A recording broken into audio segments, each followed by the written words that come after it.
Bom dia, bom dia! Mais um dia de live por aqui. Aí, seja muito bem-vindo, seja muito bem-vinda. Se você está vendo essa live depois, você está assistindo a gravação de uma live que ocorreu no dia 8/4/2021, às 11 horas da manhã. E hoje o tema é alimentação inflamatória e as doenças de pele. A primeira coisa que nós temos que entender acerca desse assunto é o que é uma inflamação. E esse é um tema um pouco que nós temos que ter cuidado, porque ele é um pouco difícil de entender pelo público leigo. Então, quem é da área da saúde, quem tem esse conhecimento um pouco maior, né, de bioquímica do corpo humano, dos processos que passa o corpo, o nosso organismo, entende bem o que é esse processo de inflamação. Mas, quando nós falamos com pessoas que não têm esse conhecimento mais técnico, esse entendimento do que é uma inflamação é um pouco mais complicado, tá? Então, quando a gente fala de inflamação, nós temos tanto o lado benéfico da inflamação, quanto o lado maléfico dessa inflamação. E o que caracteriza essa diferenciação do lado benéfico e do lado maléfico? A inflamação que é benéfica, ela vai vir como um momento de reparação e de luta contra algum patógeno. Então, isso significa que o teu corpo, ele vai estar lutando contra alguma coisa que não deveria estar ali. Então, por exemplo, uma bactéria que está no seu organismo, ocorre um processo inflamatório. Um vírus que está no seu organismo, ocorre um processo inflamatório em resposta à luta contra esse micro-organismo, e assim a gente consegue se defender contra esse organismo. Também faz parte do processo de inflamação da cicatrização, do aviso de que existe alguma coisa errada aí no seu organismo, e tudo isso deve e precisa necessariamente ser prestado atenção, porque sim, é uma característica da inflamação extremamente importante. Então, ela não é de todo ruim. Mas o que eu falo aqui e o que eu vou trazer hoje é essa inflamação maléfica, que é muito mais a ver com os nossos hábitos de vida e principalmente os hábitos alimentares do que algum patógeno ou alguma outra coisa aí que esteja de errado. Então, por exemplo, um machucado não tem a ver com esse processo, mas é claro que no processo, por exemplo, de cicatrização de algum machucado, de alguma ferida, nós precisamos também de ativos anti-inflamatórios para que esses ativos estejam sempre ali e auxiliem no processo de diminuição dessa inflamação e cura dessa cicatriz, dessa ferida, tá? Bom, a inflamação que não é benéfica é aquela inflamação crônica de baixo grau. Uma inflamação crônica de baixo grau, ela se apresenta com a presença de doenças. Então, quais são as doenças que são mais faladas, que tem essa presença de inflamação crônica de baixo grau? Obesidade e sobrepeso, a questão da diabetes e da alteração nos exames, então, em colesterol, triglicerídeos, todas essas têm um processo inflamatório envolvido, mas as doenças de pele, a maioria delas, possuem um processo inflamatório envolvido que não é dito.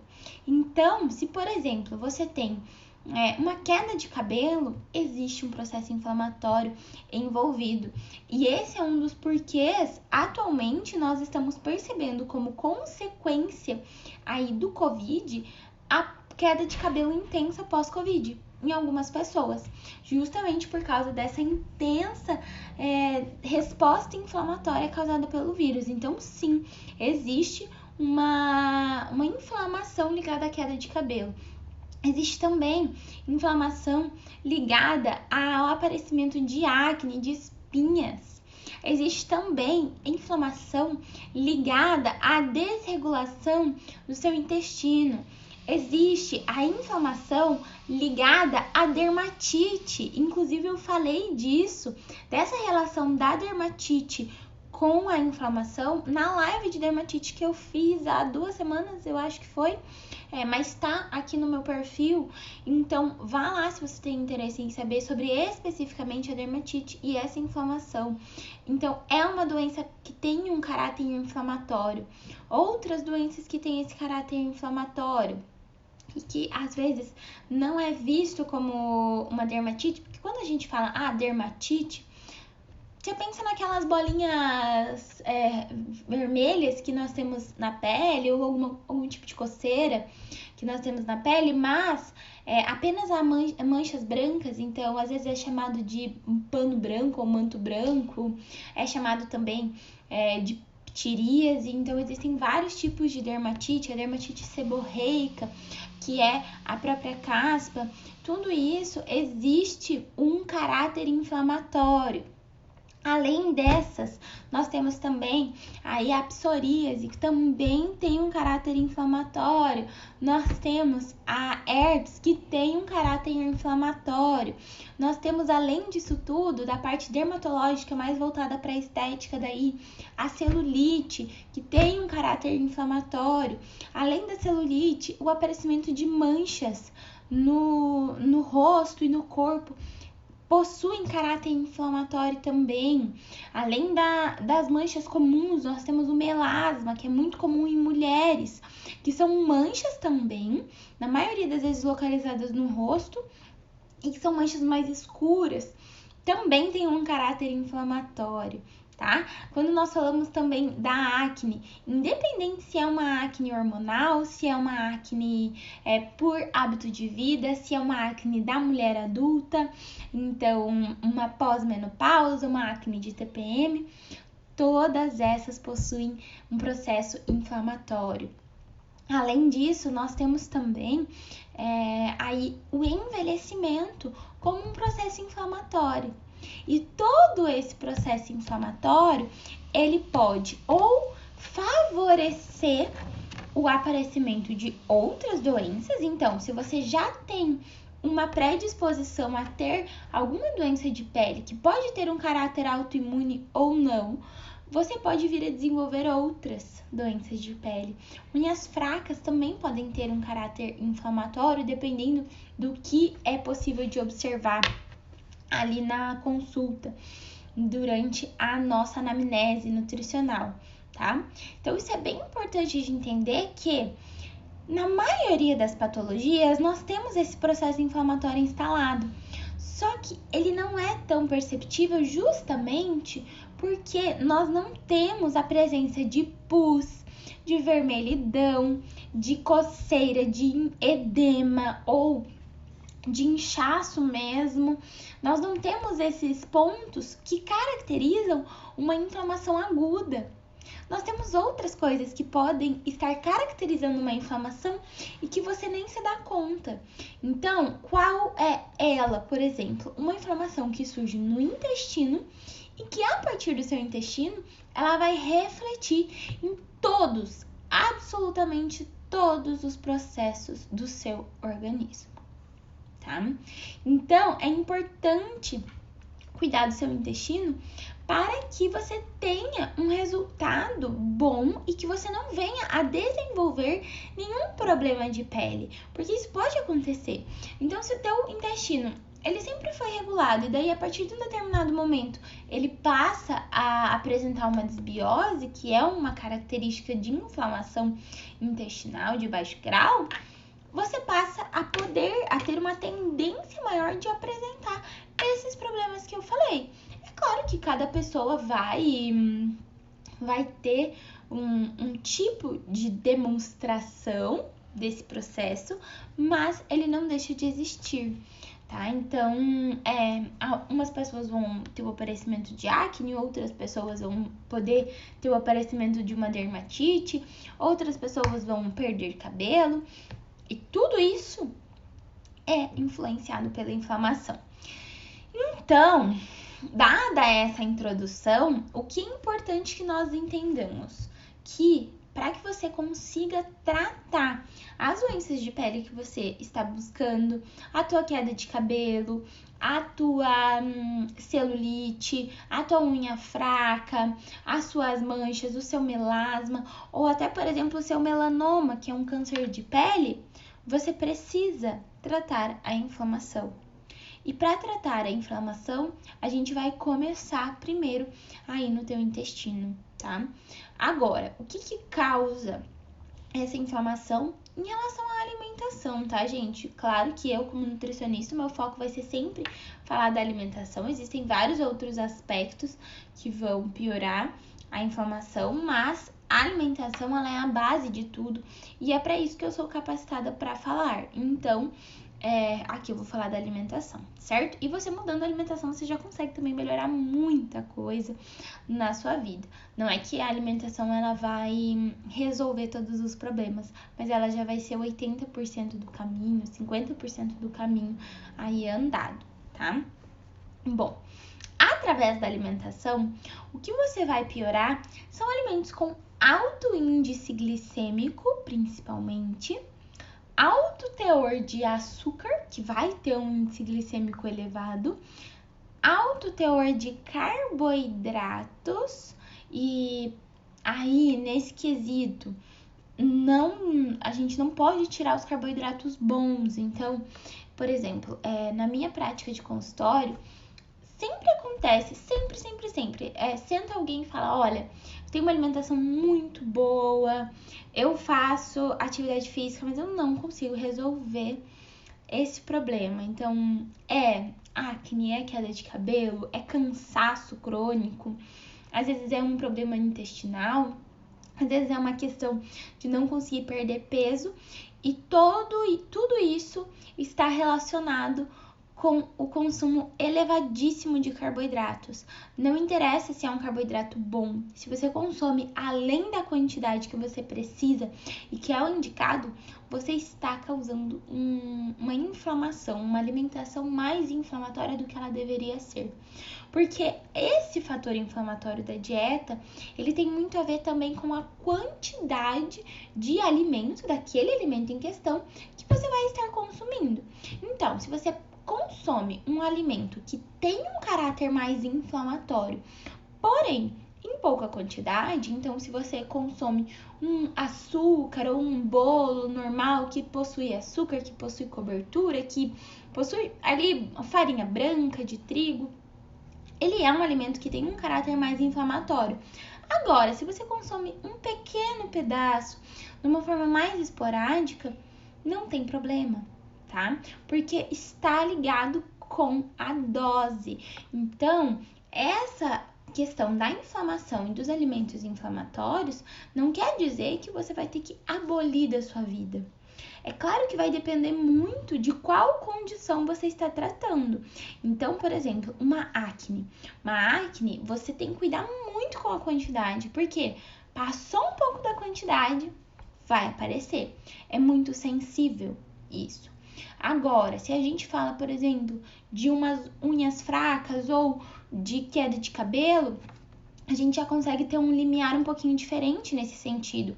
E isso acaba facilitando com que o paciente consiga aplicar no dia a dia dele o plano alimentar, a prescrição alimentar, que vai precisar ter essa dedicação da pessoa para que ela consiga diminuir esse perfil inflamatório dessa dieta.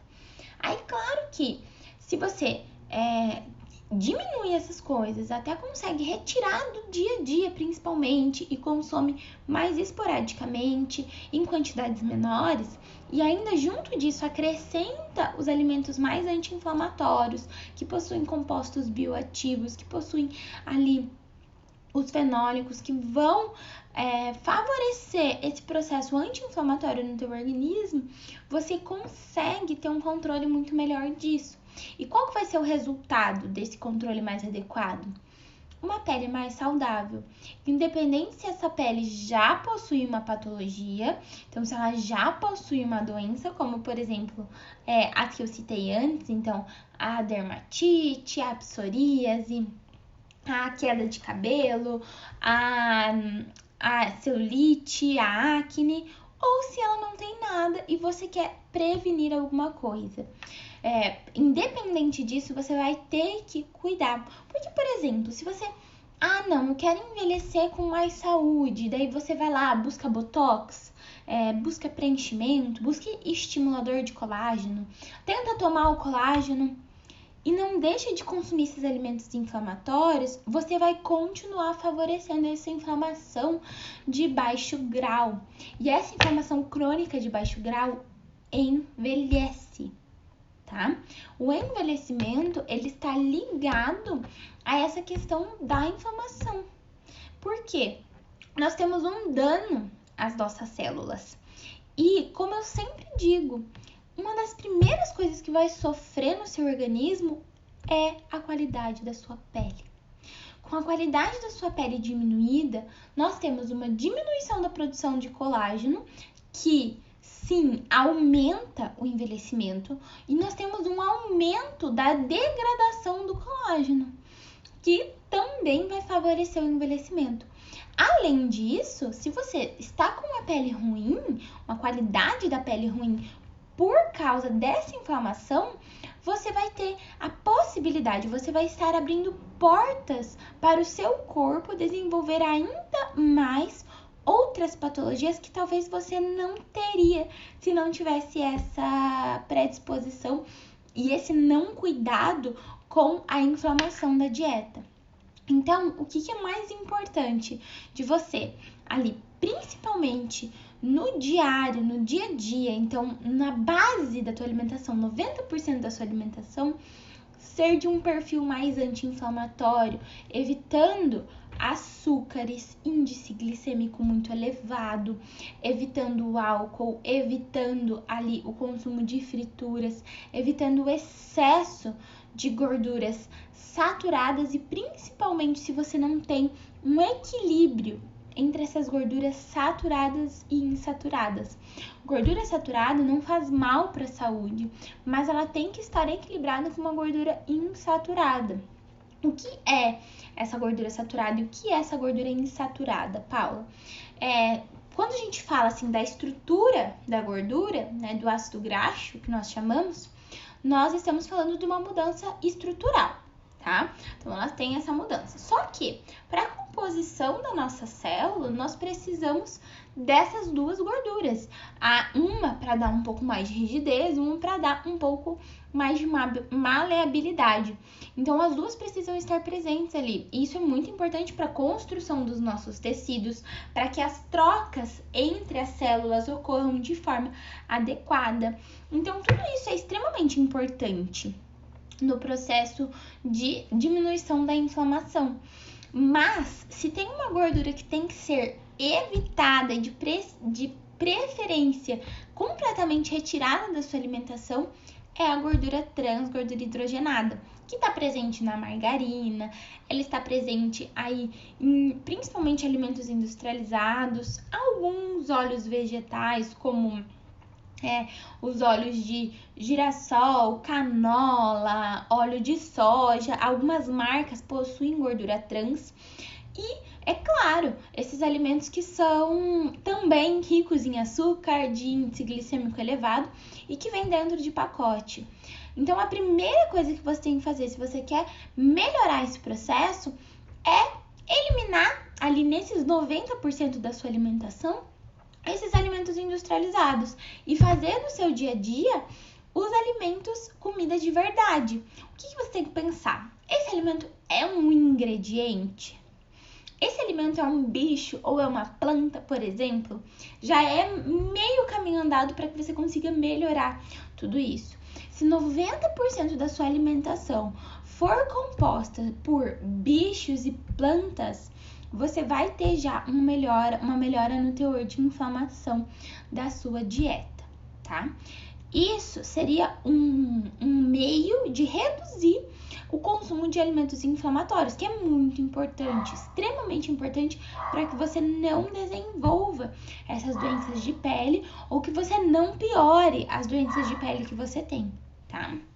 É claro que existem alguns pormenores, então, por exemplo, se a determinada pessoa em determinado horário do dia consumir um alimento mais inflamatório, vai ser muito pior para ela. Ou se essa pessoa tem essa patologia, então a gente vai consumir esse alimento aqui em um determinado horário para também melhorar isso. Tudo isso existe, gente, só na questão de individualização e com uma consulta nutricional é possível de avaliar isso. Não tem como eu falar aqui de uma forma generalizada o que você tem ou não que comer em cada horário. Isso é um pouco irreal, tá? Porque existem muitas possibilidades, depende muito da rotina da pessoa, dos gostos dela, então tudo isso influencia, tá? Agora, Paula, beleza, eu entendi quais são os alimentos que vão aumentar muito a inflamação do meu organismo. Mas existe alguma forma de você diminuir essa inflamação? Então, mesmo que eu retire esses alimentos ou diminua drasticamente o consumo deles, eu ainda posso aumentar potencializar esse perfil anti-inflamatório da minha dieta? Sim, não só pode, como deve, tá? Então, é de extrema importância que quando você pense em buscar uma alimentação mais anti-inflamatória, que você acrescente esses alimentos que são de perfil anti-inflamatório. Quais são esses alimentos? As gorduras aí do abacate são extremamente boas, extremamente saudáveis para nossa pele. Elas auxiliam aí na estrutura da nossa pele, na formação dessa nutrição e dessa hidratação da pele de uma forma saudável, tá? O abacate, tanto na forma da fruta quanto o azeite ou óleo de abacate, são muito interessantes. Além disso, azeite de oliva tem um perfil anti-inflamatório maravilhoso. As berries, então as frutas vermelhas, morango, amora, mirtilo, todos esses alimentos possuem um perfil anti-inflamatório maravilhoso. Uma fruta que é muito, muito boa, que possui um perfil anti-inflamatório excelente, mas tem que tomar um cuidado gigantesco, gente, porque o que acontece? Essa fruta, ela possui uma fama maravilhosa. E quando a gente vê vender ela, tá lá que ela é anti-inflamatória, antioxidante, possui gorduras boas, é de baixo teor calórico, tem grande saciedade, tudo isso aparece nas propagandas. E essa fruta é o açaí. Só que o açaí que nós encontramos aqui com facilidade, principalmente aqui em Cascavel, nós não temos esse açaí puro, tá? Não tem lugar aqui em Cascavel que sirva o açaí puro, e sim que você peça, tá? E mesmo pedindo, olha, gente, eu já tentei isso em vários lugares e é difícil de encontrar. Como que você encontra esse açaí puro, sem açúcar ou sem xarope de guaraná? Alguns mercados têm, ele vem congelado em polpa, tá? E algumas, eu encontrei até hoje um lugar aqui em Cascavel, dos milhares que tem que vendem açaí, que servem ele puro. Açaí é uma fruta extremamente antioxidante e anti-inflamatória, é muito importante para que não haja esse desenvolvimento. Só que não adianta você colocar o açaí, sendo que ele é esse açaí rico em açúcar e xarope de guaraná, tá? Dessa forma não vale a pena, você coloca outras coisas ali que são antioxidantes, anti-inflamatórios. E a jabuticaba, quais os benefícios? Também é extremamente antioxidante e anti-inflamatória. pode ser considerada aí da mesma família aí das frutas vermelhas. Ela só não é colocada porque, como ela é uma fruta bem brasileira, nós não temos assim essa questão aí inserida nesse grupo com muita frequência. Mas a jabuticaba, ela tem um perfil anti-inflamatório gigantesco. O chá de casca de jabuticaba é extremamente anti-inflamatório, só que o maior perfil de antioxidantes e anti-inflamatórios da jabuticaba está na casca. Então é importante que vá consumir a jabuticaba, consuma a casca também. Descarta só a semente, tá? E na maioria das vezes a pessoa consome só a polpa. Tá? Se você quiser consumir só a polpa, por exemplo, da jabuticaba, consome a polpa, guarda as casquinhas que sobraram e daí faz um chazinho com elas que você vai conseguir extrair esses compostos aí antioxidantes, anti-inflamatórios, tá? Ela é excelente. Todas essas frutas podem e devem estar incluídas na alimentação. Uma fruta que tem também um perfil legal anti-inflamatório é o maracujá. Então é interessante de ter ele aí na rotina, no dia a dia, também é muito importante, tá? O coco é rico em gorduras boas, então a gente precisa ter essas gorduras boas aí também para o nosso perfil inflamatório da dieta ser reduzido. E nós temos muito benefício nesse quesito de anti-inflamatórios com o consumo de chás. Então, olha, eu posso dizer que para 80% dos meus pacientes eu peço para tomar chá. Tem muita gente que não se adapta e daí é difícil, não tem o que fazer, tá, gente? Mas é importantíssimo que nós acrescentemos esses chás. Pelo menos aí uns 2 tipos de chás por dia, tá? Quais os chás que têm um maior perfil anti-inflamatório e antioxidante?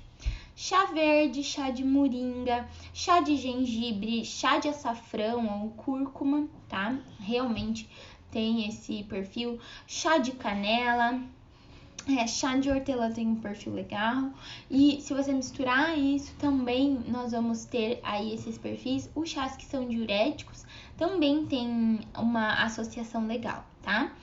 Nós podemos usar todos esses benefícios em cápsulas, então pode ser prescrito um suplemento com esses ativos desses alimentos sem problema nenhum, tá?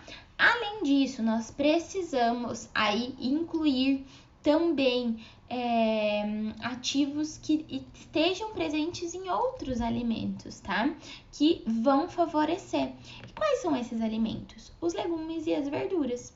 Então, todos os legumes e todas as verduras possuem algum tipo de composto bioativo ou de fenólico que vai, sim, trazer esse perfil antioxidante e anti-inflamatório, tá?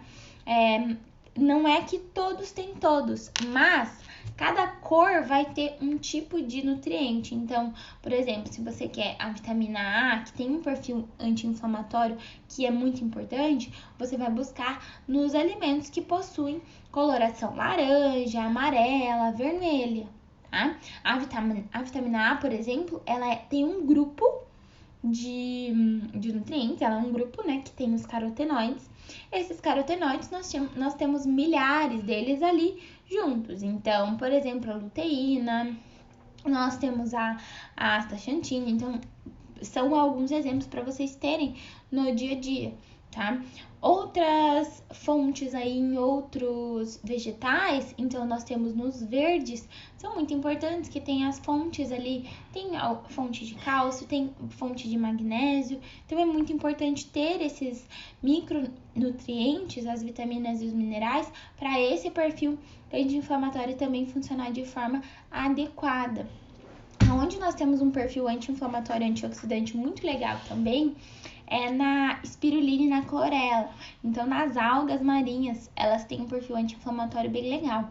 Quem gosta de comida japonesa, por exemplo, a comida japonesa, se for a versão sem arroz, sem ali acrescentando muito lácteo e fritura e doces, ela tem um perfil anti-inflamatório bem legal, porque nós temos a presença do peixe, então ali principalmente do salmão, que vai ter um perfil anti-inflamatório muito legal por causa das gorduras do tipo ômega 3, e nós temos as algas, que tem um perfil anti-inflamatório muito interessante.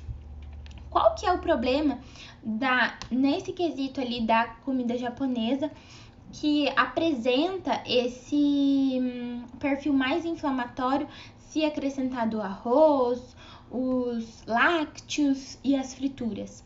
A fritura, como eu falei antes, ela por si, ela já gera, quando o alimento é frito e empanado, ele gera coisas que nós chamamos de produtos de glicação avançada, tá? E esses produtos de glicação avançada, eles causam danos à nossa célula, porque eles têm um perfil inflamatório e oxidante. Então, eles favorecem o desenvolvimento de doenças, de todas essas doenças que eu falei, dessas doenças de pele, a tua pele fica com um aspecto ruim, além de causarem envelhecimento, diminuição da hidratação, aumento da quebra do colágeno da tua pele. Então, tudo isso não favorece nenhuma doença de pele e piora também os sintomas dessa patologia, tá? Isso em relação às frituras. Em relação ao arroz, por exemplo, mais especificamente esse arroz da comida japonesa, ele vai açúcar e vai saquê na hora de fazer, tá? Saquê ou vinagre, depende, mas a gente não tem como saber o que eles usam, tá? Então, é uma bebida alcoólica que tem um fator inflamatório e é um açúcar que tem um fator inflamatório. Sem contar que o arroz japonês, ele tem mais amido. Amido tem uma quantidade grande de carboidrato e pouquíssima fibra, então ele é absorvido muito rápido. Isso faz com que nós tenhamos duas coisas aí que favorecem o fator de inflamação ser ruim no organismo. A primeira delas é o índice glicêmico elevado, porque não tem fibras e tem muito carboidrato, e a segunda delas é o alto teor de carboidrato, que também não é legal, por mais que ele não seja um carboidrato que é absorvido tão rápido, se fosse outro alimento, por exemplo, tá? Mas nesse caso ele é. E a questão dos lácteos, dos laticínios, é que, principalmente em alguns tipos de patologias de pele, como por exemplo a acne e as dermatites, nós precisamos diminuir muito o consumo de lácteos, porque eles têm um perfil inflamatório, principalmente nas pessoas que têm uma questão de intolerância. Então, a primeira coisa que tem que ser observada é se essa pessoa tem uma intolerância à lactose. Não adianta consumir alimentos sem lactose. Alimento sem lactose só vai fazer com que você não se sinta mal, ele não vai diminuir o fator de inflamação, porque tudo que você consome que não te faz bem, que você tem uma alergia ou uma intolerância, vai fazer com que você não responda de forma adequada. Como que o teu corpo fala que não está adequado? Justamente tendo essa inflamação crônica de baixo grau. Então, quem tem histórico de intolerância à lactose precisa reduzir os lácteos, tá?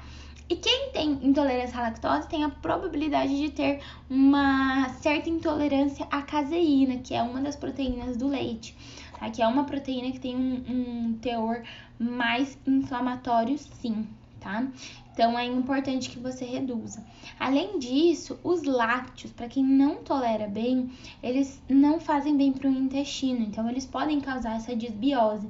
Disbiose é um fator de inflamação no teu intestino, que pode levar aí a diversas outras coisas ruins e a uma cadeia de acontecimentos de inflamação no seu organismo, que piora toda a resposta a essas patologias de pele, tá? Desde patologias que têm uma sintomatologia mais grave, mais exacerbada, como por exemplo uma psoríase, ou uma sintomatologia um pouco mais leve, que é o caso, por exemplo, de unhas fracas, tá? Leve no sentido de, quer dizer que você não vai se incomodar? Não, mas não é uma coisa que talvez atrapalhe a sua qualidade de vida. Mas não é certo, tá? Até porque quando a gente tem a presença de alguma coisa que não tá legal no nosso organismo, então eu vou dar um exemplo assim que é muito clássico no consultório. Ah, eu tenho enxaqueca direto, eu tenho dor de cabeça direto. E você não tem diagnosticado a patologia enxaqueca, não é normal, gente, é comum. É comum perder muito cabelo, é comum a unha quebrar muito direto, é comum ter muita espinha, é comum ter dermatite, é muito comum a gente ver pessoas com psoríase, mas não é normal. Então, é comum por quê? Porque todo mundo tem hábito alimentar errado desde que nasce e daí vem a desenvolver esse tipo de patologia. Sem contar os outros hábitos de vida que também vão favorecer essa patologia e também a parte genética que vai favorecer o aparecimento da patologia. Então, é óbvio que essa pessoa tem que tratar isso. Só que muitas vezes ela não dá bola. E isso pode virar uma bola de neve e vir a se agravar com o tempo, tá? Então é muito importante que você faça isso, tá bom? Eu tentei deixar o mais claro possível essa explicação sobre a inflamação, sobre como diminuir esse fator inflamatório da dieta, tanto acrescentando quanto retirando algumas coisas. Eu espero que tenha ficado didático, tá? Agradeço quem ficou até aqui ao final dessa live. Compartilha com quem você acha que vai se interessar aqui no aviãozinho, aqui no canto, tá? E muito obrigada por assistir. Um beijo e até quinta-feira que vem que nós temos outra live. Tchau, tchau!